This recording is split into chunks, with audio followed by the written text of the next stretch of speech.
Hi guys, and welcome back to the channel. Held Dominance, Anthony here. Please remember to like and subscribe, and also click that notification bell if you enjoy what you've seen and if you want to see more. Coming up in today's episode, highlights from Hull as Hull KR face the Catalans Dragons and Hull FC face Wigan Warriors. So in this late night episode of Held Dominance, we have the Super League highlights for Saturday, as there is a lot going on. Now it leaves a free week for the rest of Super League, going into the Challenge Cup's final day between Huddersfield and Wigan Warriors.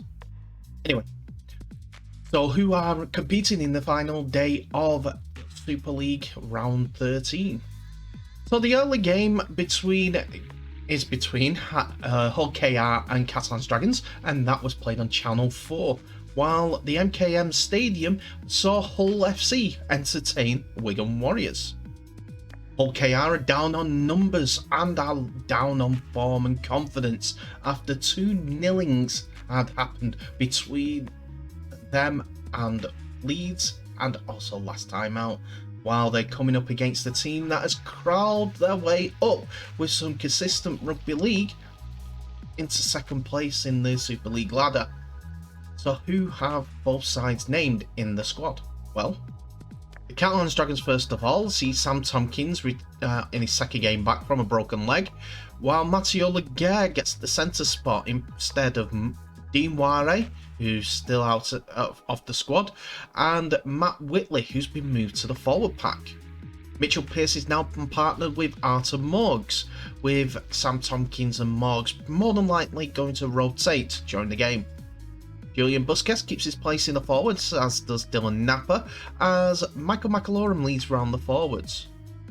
The French duo of Julien and Garcia, the Bens, are both the last two members of the squad named in the starting 13. Gil Dudson, Mikkel Gudemon, Jordan Desire, and Desiree even, and Sam Cassiano are a forward-thinking pack. Now, for the Robins, Lachlan Coote returns for his second game in a row, while Ethan Ryan, Ben Crooks are the right edge partnership. Will Dagger partners Rowan Milnes in the halves this time, as they are still without Jordan Abdul and Mikey Lewis. Will Marr continues at forward George King, with Jez Litton the starting hooker at this point, but there is no Matt Parcells involved in the squad today. Dean Hadley and Lewis Johnson are the second row pairing, with Elliot Minchella at loose forward. Again, it's a forward-thinking pack, as Albert Vete, Matty Staunton and Frankie Holton all appear on the bench, while Jimmy Kindhorse will be some sort of back reprieve if anything goes wrong in that department. So Hull KR got the first points on the board after Ben Crooks went over early for the first points of the game. A penalty after Fuad Yaha caused Ethan Ryan to be upended in the air, which piggybacked Hull KR back into Catalans territory, and a Rowan Milnes kick on the last was attacked by Ben Crooks, who went over just right to the posts. A fantastic attacking kick, as you would see, and it's the first try for Crooks this season. Here it is again, that kick just right in the perfect spot for Ben Crooks to attack, who's always been good leaping in the air, and he adds the first try of the game, beating Artur Morgs to the ball and scoring just right to the posts. The extras were added, and it was 6-0 to Hull KR. A penalty for offside gave Catalans the chance to extend their lead to 8, and Lachlan Coote decided to take 2 for that 8-point lead, and he was successful. Just to see here, everyone in front of the referee, and he had no choice but to call him offside. Just to the left of the post, Coote set up the kick, and it was simple for a kicker of his calibre. And Hull KR have that 8-0 lead. All of a sudden it was all Catalan, and after first going to the left with Artur Morgs, they decide to throw the ball right on the fourth, and the hands of Mitchell Pearce and Dylan Napper set up the play a little bit further towards the line, and on the last they decide to run it. Pearce found Tompkins, who found Tyrone May, who beats one man and flicked it on the outside, and a superb dive for the corner for Tom Davis seems to have got Catalan on the board. The video referee has been told to prove that it wasn't a try, as the referee says it was, and if you can't prove it, give the try. But looking at it off the one view, it was plain to see Tom Davis was in the air and got the ball down with no problem. And the decision was try. Sam Tompkins wasn't able to add the extras at this point, so it was 8 points to 4. So Hull KR were deep in the Catalans' half, and a pass out wide was intercepted by Mathieu Laguerre, who showed a quick, decent clean pair of heels to all the chasers to score the first try of the second half, as the young Frenchman adds a decent try after that intercept. Catalan are now in the lead, as it's Artur Morgs who took over the kicking, and he converted Laguerre's try. Let's look at it again. Hull KR on the attack, and the option from Ron Milnes was intercepted by Laguerre, who ran 80 metres to score. Was it Milne? No. Yes, it Milne. It was Will Dagger who come on the pitch as acting as the halfbacks. It's unfortunate, but Hull KR are missing Mikey Lewis and Jordan Abdul, their top two halfbacks. Catalans were in 10 minutes later after a well-worked move. Morgs and Tompkins found Fouad Yaha, who raced down the left wing, and no one was really catching him, but he did the spectacular, thinking, whatever Tom can do, I can do a little better, with that forward roll try. Excellent effort by the French international winger. Let's look at that again. Sam Tompkins and Artur Morgs finding their fast outside back, and his dive was high jump as well as long jump to put that ball down. Maybe even more spectacular from the front, considering he's got his thighs strapped up so much. He didn't land on it, but still got the try. After moving the microphone out of the way, Artur Morgs had this touch line conversion to go. Not many of his French teammates looking back, but Sam Tompkins was leading the charge. But watch the kick. Curved in and gets it for 16 points to 8. Morgs added 2 more penalties to finish the scoring for Catalan.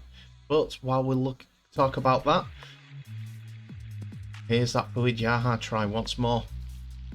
But the scoring was ended by Morgs' 2 conversion penalties, and that meant Catalan stay second with a 20 points to 8 victory.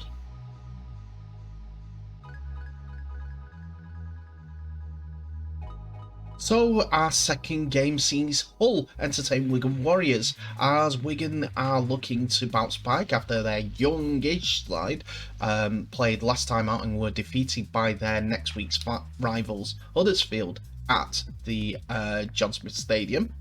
And Hull FC are looking to build on last week's win and put Wigan's mind on the Challenge Cup rather than progressing up the league. So, who have the two teams named? So, Wigan come into the game naming their possibly strongest 17 that they can put out, as Bevan French moves to the wing and Sam Horsall drops out, while Jai Fields returns at fullback. Abbas Mitski is the other one who misses out, as Liam Marshall returns to the starting lineup, and Harry Smith continues at halfback with Kate Cust back in the squad.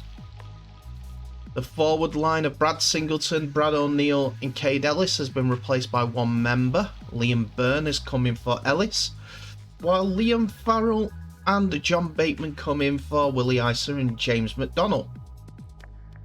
Morgan Smithies replaces Oliver Partington at loose forward, who in turn drops to the bench and joins Patrick Mago, Ethan Havard and Joe Shorrocks. For Hull, they have named a squad that more or less played against St. Helens in their defeat last week, but were good plaudits for it. Jake Connor, Darnell McIntosh, Carlos Tuimavave, Connor Wynn and Adam Swift are the backline, as Swift comes in for Jamie Shaw in a very strong attacking unit. In the halves though, Josh Reynolds joins Luke Gale in the starting lineup, and that means Joe Lovidua drops to the bench.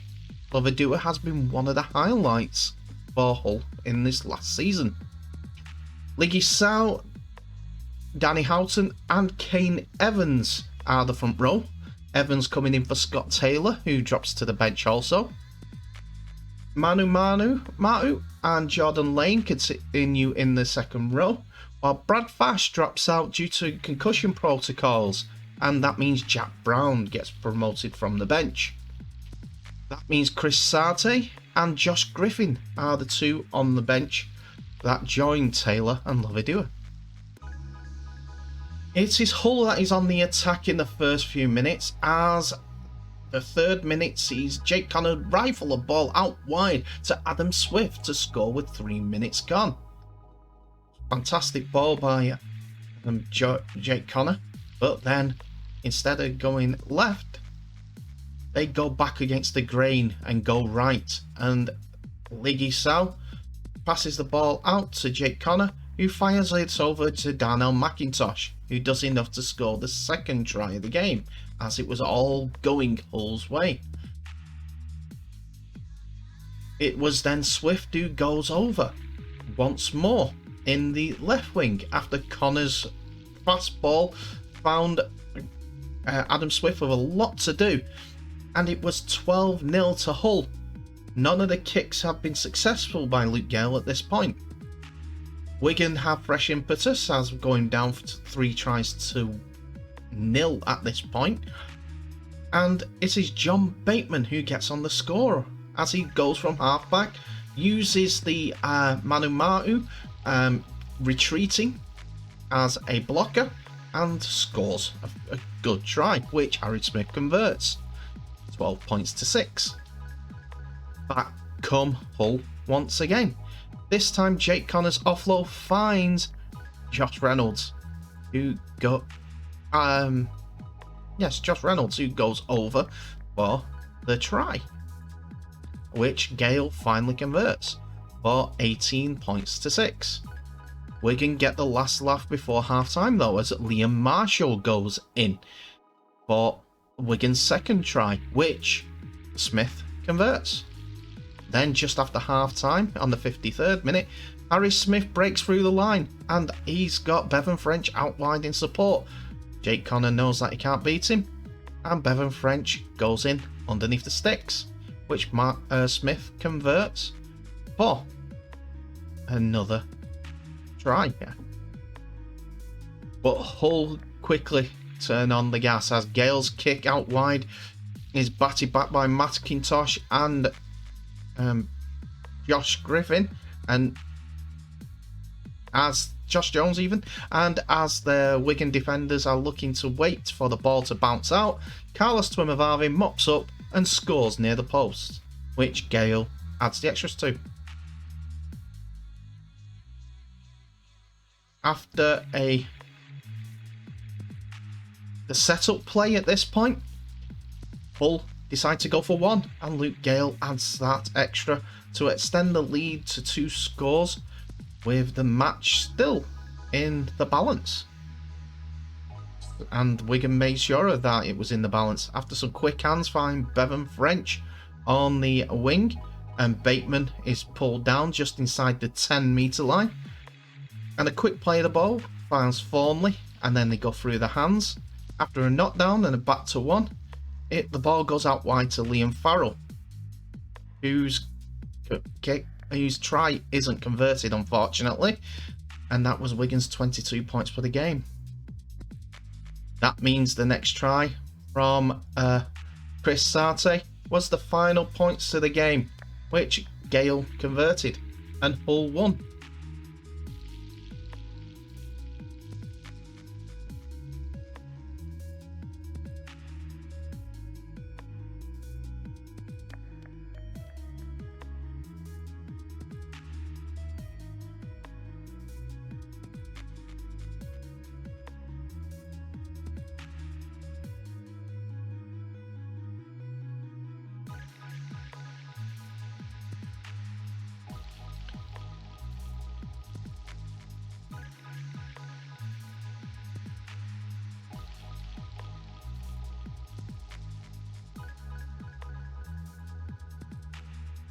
So what does that mean for the results for round 13?